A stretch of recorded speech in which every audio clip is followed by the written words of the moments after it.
Olá, 9 horas em ponto agora. Muito bom dia para você. Eu sou Tabata Pote. Seja muito bem-vindo a esta edição. E olha, eu começo falando sobre o indiciamento do ex-presidente Jair Bolsonaro e ex-ministros Braga Neto, Paulo Sérgio Nogueira e Augusto Heleno, além de mais 33 indivíduos pela Polícia Federal.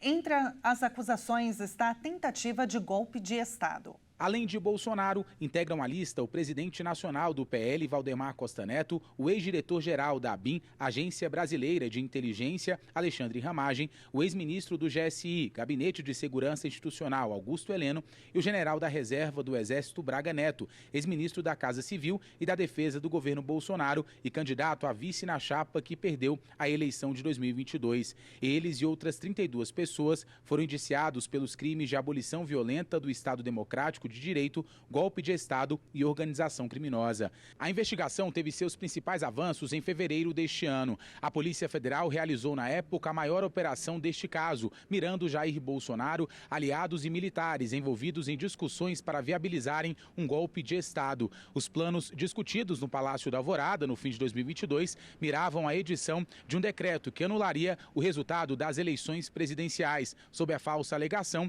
de fraudes nas urnas eletrônicas. A primeira versão do texto foi apresentada a Bolsonaro pelo assessor Felipe Martins, segundo a investigação.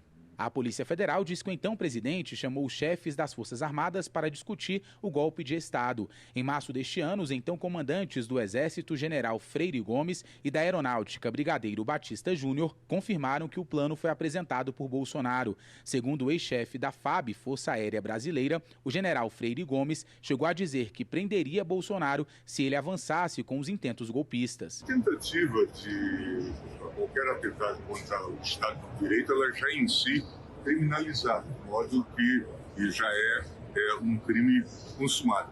Até porque quando se faz o atentado contra o Estado de Direito e ele se consuma, ele já não mais existe. Então é óbvio que o que se pune é a própria tentativa de atentar contra o Estado de Direito. Mas os fatos são extremamente graves, preocupantes. Nós precisamos ter aprendido com isso e acho que devemos reagir judicialmente, devemos reagir legislativamente, fazer as reformas necessárias para que episódios como esse não mais se repitam. O material que saiu da PF passará pelo STF, pela Procuradoria-Geral da República e depois de volta ao Supremo Tribunal Federal. Nesse percurso, Bolsonaro e os outros citados podem passar por diversas classificações. De investigados passaram a ser indiciados e, a partir de agora, podem se tornar denunciados e réus pelos crimes. A PGR também pode pedir diligências adicionais, como fez na investigação sobre a suposta fraude nos cartões de vacina. No fim do processo, a decisão sobre a culpa ou inocência caberá ao Supremo Tribunal Federal, que fará um julgamento dividido em 2 etapas. Em Brasília, a Câmara dos Deputados aprovou o projeto de lei que regulamenta um mercado de crédito de carbono no Brasil. Na prática, qual será o efeito? Vamos entender melhor com Marcelo Rodante, advogado especializado em políticas públicas e mudanças climáticas. Marcelo, bom dia para você, seja muito bem-vindo. Bom dia, Tabata. Muito obrigado. Marcelo, essa proposta ela se refere à redução de gases poluentes na atmosfera que provocam o efeito estufa. É isso mesmo? Explica para a gente, por favor. Exato. A ideia desse PL, que já foi aprovado no Senado, na Câmara e agora segue para a sanção presidencial, ele busca justamente evitar esses gases de efeito estufa que geram aquecimento global.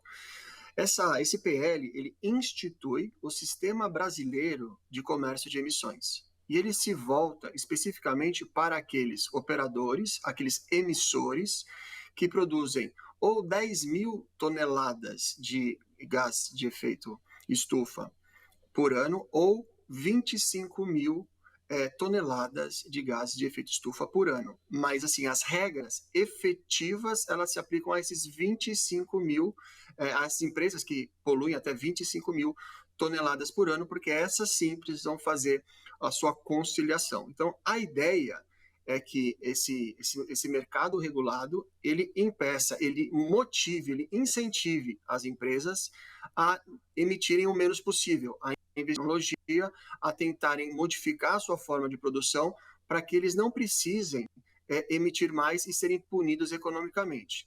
Então, essa lei estabelece o que se chama de cap and trade, ou seja, aquelas empresas que conseguirem implementar as mudanças da diminuição das suas emissões, elas vão ter títulos que elas vão poder negociar com aquelas empresas que não conseguiram atingir as suas metas. Então, é um mercado que funciona dessa maneira, aplicado para as indústrias, para as empresas que são grandes poluentes e visa regular.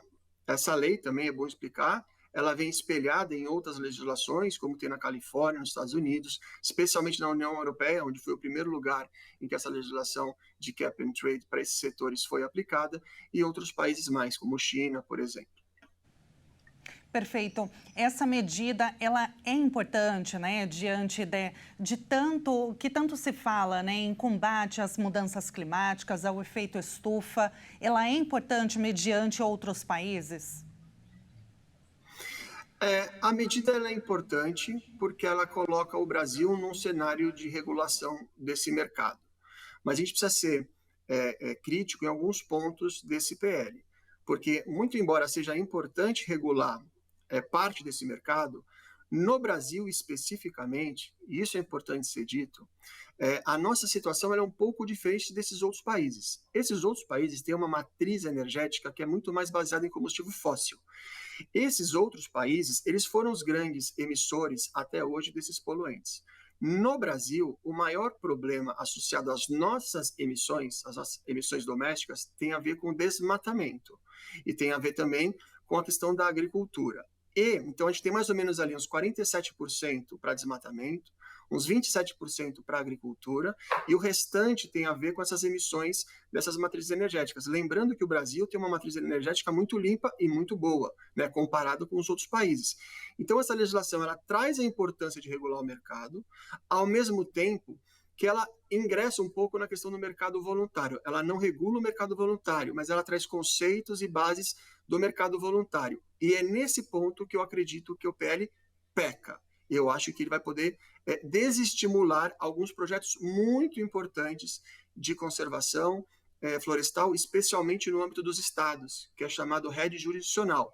Eu acho que ali existe um desestímulo, porque colocam algumas burocracias e algumas dificuldades para culpadores internacionais. Mas isso é um papo longo para a gente ter. Com certeza, muito complexo, Marcelo. Muito obrigada pela entrevista. Infelizmente, o nosso tempo é bem curtinho, mas eu agradeço demais a sua participação. Até uma próxima. Até uma próxima. Obrigado. Até. E eu volto às 10 em ponto, ao vivo, com outras informações. Até lá. Muito obrigada.